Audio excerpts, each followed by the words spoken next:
People always ask me, "Hey Tom, have you been to Palawan yet?" And my response is, "No, I haven't been there yet, unfortunately, but have you?" And they pretty much always tell me, "No, not yet. I have not been there yet." And that makes me feel quite sad, especially when these people are twice my age, maybe even 3 times my age, and they haven't been to the best part of their own country yet. The other day I heard that only 20% of the Earth's population has ever boarded a plane before. So if you've ever flown on an airplane, that means that you're pretty privileged. I started realizing while visiting tourist destinations here that travel can really only be afforded by the rich. When you go to a place like Boracay or Palawan, you have an influx of foreign tourists there. It's like a completely different country. It feels like a melting pot of different ethnicities and races and people. And I see a lot of the videos made by these like travel influencers, and it just seems a little weird to me, you know, that they get to like come to a country that they've never been to a culture that they don't really understand, and enjoy like the most beautiful part of the country and then leave and just get their Instagram pictures and dip out. I mean, like, I don't really care that they're visiting. I want them to visit. I want them to see this country, but at the same time, don't just use this place for like the pictures and then leave, you know? Like, try to be interested in the culture at least. Many Filipinos are so quick to say to me, "Go visit Palawan, go visit Palawan.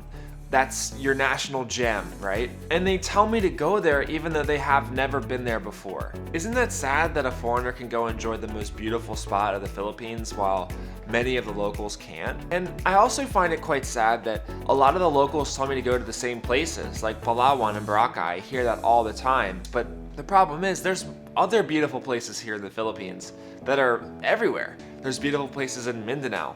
There's beautiful places in Cebu. There's beautiful places in northern Luzon. Like, there's a lot of different places that you should tell me to visit. And a lot of people do tell me to visit those places. But the overall majority is Palawan and Boracay. The reason I make this video is also because I believe that every person should have the opportunity to travel around their own country. One thing I did before I traveled to Southeast Asia was actually drive through my own country, America. My dream was to travel more in 2016, so I did a 4-month road trip through America, out west. Going on that trip made me so much prouder of my country and helped me understand my own country so much more. There's a difference between seeing it in pictures and actually being there. And that same feeling that I got when I was looking at the mountains in my own country, very proud of that, this is where I came from. That's something that everyone here should be able to experience. You should be able to look at Palawan or Boracay or any of your dream destinations